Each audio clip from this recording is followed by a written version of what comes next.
नमस्कार. तर आज स्कूलमध्ये होतं फन फेअर मुलांचं. तर इथं पाहू शकता सकाळ सकाळ किती गर्दी होती. तर सकाळी आम्हाला 8 वाजता स्कूलमध्ये बोलवलं होतं. तर इथं पाहू शकता मुलांनी वेगवेगळ्या डिश बनवून आणल्या होत्या.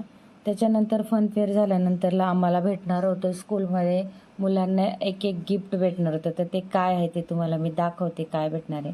ते सगळे पॅरेंट्स आले होते, ज्या ज्या मुलांची नावं दिली होती त्यांनी. तर इथं पाहू शकता. तर काय काय भेटले ते तुम्हाला मी दाखवते. आणि इथं जास्त गर्दी वगैरे पण होती, त्याच्यामुळे घरी आल्यावरती व्हिडिओ बनवला. तर इथं भेटलेलं आहे, आज स्कूलमधून मुलांना हेल्मेट वाटप झालेलं होतं, जे की आज 3 ते 4 वर्ष झालेत हेल्मेट भेटतं मुलांना. म्हणजे ज्या घरी म्हणजे बाईक वगैरे म्हणजे आहे त्यांना, स्कूटी बाईक.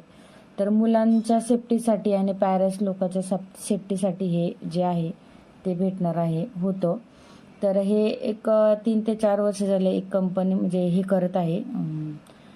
एक व्यक्ती आहे ते देत आहे वाटते, एवढं मला त्याचे हे नाही, पण देतात हे स्कूलमधून.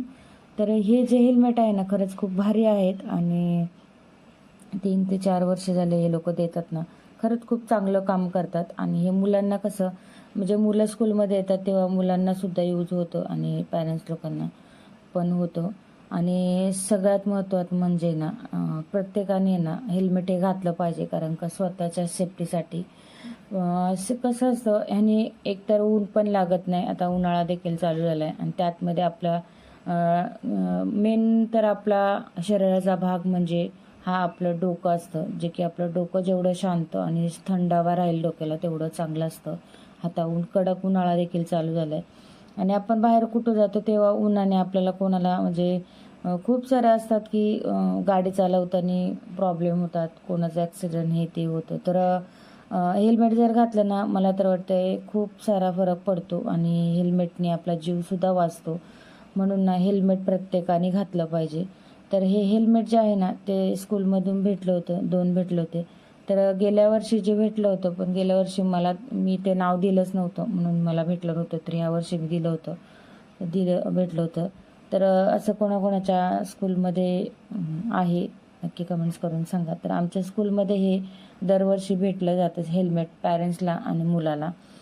तर त्याच्यानंतर आज आमच्या शाळेमध्ये फनफेअर होतं. तर फनफेअर झालं आणि त्याच्यानंतरला आहे ना मुलांना ना पॅरेंट्सला आणि मुलाला हेल्मेट भेटणार होतं.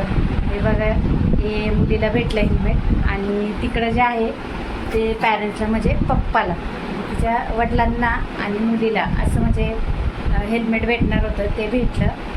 तर हे आहे एक सेफ्टी डे म्हणून, म्हणजे सेफ्टी मुलांसाठी म्हणून हे केलेलं आहे.